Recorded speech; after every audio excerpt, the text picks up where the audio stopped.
Hi friends, ఎలా ఉన్నారు? International media కథనాల ప్రకారం ఇరాన్ ప్రెసిడెంట్ ఇబ్రహీం రైజీ గారు మరియు Iran foreign minister Hossein Amir Abdollahian గారు అలానే మరికొందరు అఫీషియల్స్ ప్రయాణిస్తున్న హెలికాప్టర్కి ప్రమాదం జరిగి అందులో ఉన్న వారందరూ మరణించారు. అసలు ఈ ప్రమాదం ఎలా జరిగింది అని గమనించినట్లయితే యాక్చువల్లీ ఇబ్రహీం రైజీ గారు ఒక డ్యామ్ ఇనాగ్రేషన్కి పక్క దేశమైన అజర్బైజాన్కి వెళ్ళి తిరిగి వస్తుండగా ఈ ప్రమాదం జరిగింది.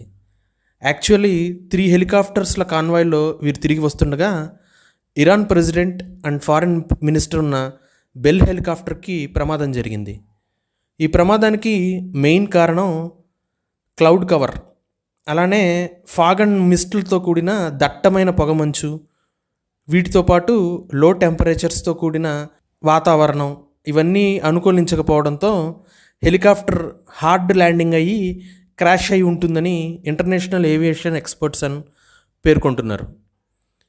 ఈ ప్రమాదం డిజ్మర్ ఫారెస్ట్ అంటే near border of eastern Azerbaijan province దగ్గర జరిగింది. ఈ ప్రమాదంలో ఇరాన్ ప్రెసిడెంట్, ఫారెన్ మినిస్టర్తో పాటు చాపర్లో ఉన్న అందరూ మరణించడం జరిగింది.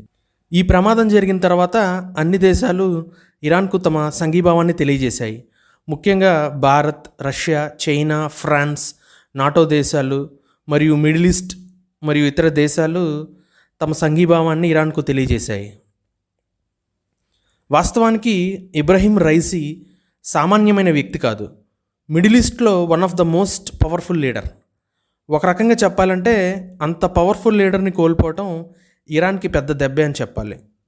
నిజానికి ఈ హెలికాప్టర్ క్రాష్ వల్ల ఇబ్రహీం రైజీతో పాటు ఇరాన్ ఫారెన్ మినిస్టర్ కూడా మరణించడం వల్ల ఇరాన్ ఫారెన్ పాలసీలో ఏమైనా చేంజెస్ జరిగే అవకాశం ఉందా, లేక అది అలానే కంటిన్యూ అవుతుందా అనేది అప్పుడే చెప్పలేని పరిస్థితి. ఈవెన్ ఇరాన్ ఫారెన్ మినిస్టర్ కూడా డిప్లొమాటిక్గా హెజ్బుల్లా, హౌతీ, హమాస్ లాంటి మిలిటెంట్ గ్రూప్స్తోనూ అలానే పక్కనున్న మిడిల్ ఈస్ట్ దేశాలతో చాలా టాక్టికల్గా డిప్లొమసీ మెయింటైన్ చేస్తూ చేసేవాడు. ఆ రకంగా చూస్తే ఒక స్ట్రాంగ్ లీడర్ అయిన ప్రెసిడెంట్ మరియు మంచి డిప్లొమాట్ అయిన ఫారెన్ మినిస్టర్ను ఏకకాలంలో కోల్పోవటం అనేది ఇరాన్కు కొంత ఇబ్బంది పెట్టే అంశమనే చెప్పాలి. ఇక ఇరాన్లో కొందరు ఈ హెలికాప్టర్ ప్రమాదానికి యుఎస్ శాంక్షన్స్ వల్ల కూడా జరిగిందని వారు ఆరోపిస్తున్నారు. వారి ఆరోపణల ప్రకారం యుఎస్ చాలా ఎక్కువ కాలం ఇరాన్పై శాంక్షన్స్ విధించిన కారణంగా ఇరాన్ ఏవియేషన్కి సంబంధించి సరైన స్పేర్ పార్ట్స్ దొరకకపోవటం, ఇప్పటికి కూడా 35 ఏళ్ల క్రితం ఉన్న బెల్ హెలికాప్టర్స్ వాడుతున్నారని వారు ఆరోపించడం జరిగింది.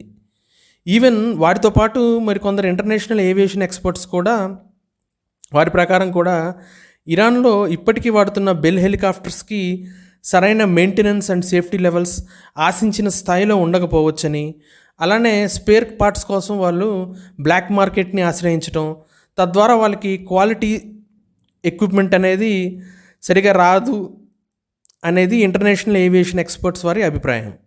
అయితే యునైటెడ్ స్టేట్స్ ఈ ఆరోపణలని బేస్లెస్ ఎలిగేషన్స్గా ఖండించింది. ఇక నెక్స్ట్ డెమోక్రటిక్ ప్రాసెస్ ఇరాన్లో ఏం జరగబోతుంది, నెక్స్ట్ ప్రెసిడెంట్ ఎవరు వంటి అంశాలను గమనించినట్లయితే ఇరాన్ జూన్ 28వ నాటికి మరలా ప్రెసిడెంట్ ఎలక్షన్స్ జరగబోతుంది.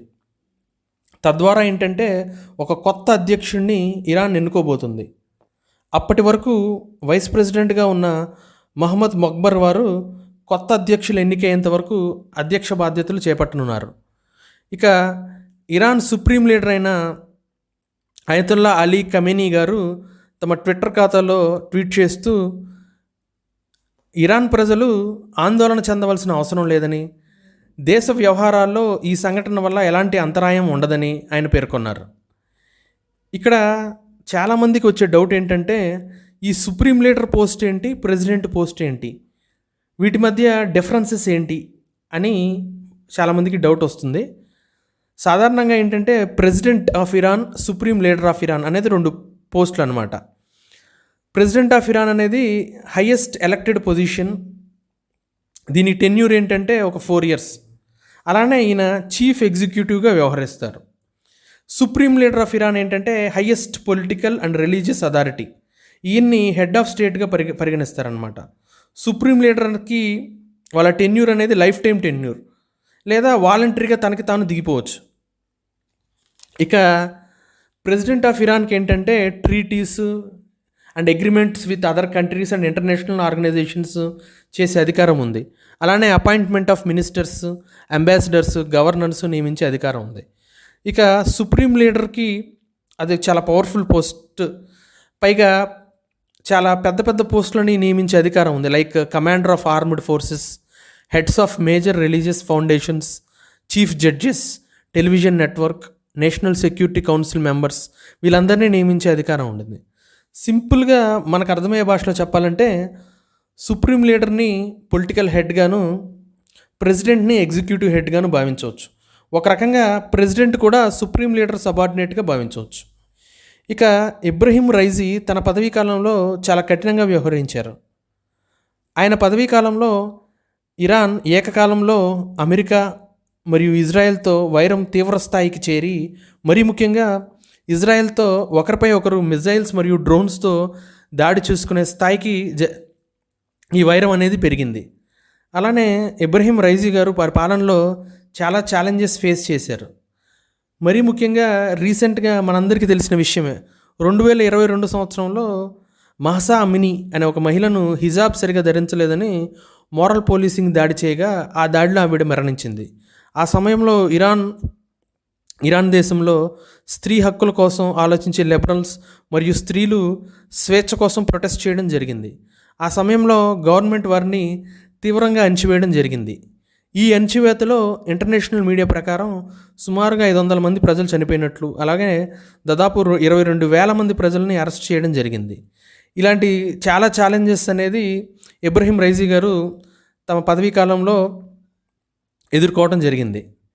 ఇక ఖచ్చితంగా ఇరాన్లో ఈ ప్రమాదంతో మరణించిన పవర్ఫుల్ లీడర్స్ వల్ల కొంత పవర్ బ్యాలెన్స్ అనేది తప్పి, కొంత ఇరాన్ రాజకీయాల్లో కానీ లేదా వరల్డ్ జియో పాలిటిక్స్ కానీ, మరీ ముఖ్యంగా మిడిల్ ఈస్ట్ కంట్రీస్కి సంబంధించిన జియో పొలిటికల్గా చూసినట్లయితే కొంత పవర్ బ్యాలెన్స్లో కొంత గ్యాప్ ఏర్పడి, కొంత వాక్యూమ్ అయితే ఏర్పడింది. ఈ సమయంలో ఇరాన్ పర్స్పెక్టివ్లో ఆలోచించినట్లయితే అంత స్ట్రాంగ్ లీడర్ ఆ పోస్ట్కి వస్తారా? ఆ వచ్చే లీడర్ యుఎస్, ఇజ్రాయెల్తో ఆల్రెడీ రిలేషన్స్ బ్యాడ్గా ఉన్న ఇరాన్ని ఎలా ముందుకు తీసుకువెళ్తారు? అలానే మిగిలిన మిడిల్ ఈస్ట్ కంట్రీస్, మరి ముఖ్యంగా సౌదీ అరేబియా లాంటి కంట్రీస్తో పవర్ బ్యాలెన్స్ ఎలా చేస్తారు? ఇక మన ఇండియన్ పర్స్పెక్టివ్తో ఆలోచించినట్లయితే మనం ఎన్నో ఏళ్ళ నుంచి కష్టపడి మనకి ఎంతో ఉపయోగపడే రీసెంట్గా కుదుర్చుకున్న మనకి పోర్ట్ ఉంది కదా, చాబర్ పోర్ట్ డీల్ అనేది, దాని భవితవ్యం ఏంటి? ఇటువంటి ప్రశ్నలకు సమాధానాలు దొరకాలంటే కొంతకాలం, మరీ ముఖ్యంగా ఇరాన్ ప్రెసిడెన్షియల్ ఎలక్షన్స్ అయ్యేంత వరకు వేచి చూడక తప్పదు. ఇక Iran, Israel, middle east countries and వాటికి సంబంధించి వారి రిలేషన్స్ తెలుసుకోవాలంటే వీటిపై మనం ఒక వీడియో చేసాం. ఆ వీడియోని డిస్క్రిప్షన్లో ఇస్తున్నాం, ఒకసారి ఆ వీడియోని కూడా చూసేయండి. That's all for today. Thank you friends. Please subscribe our channel.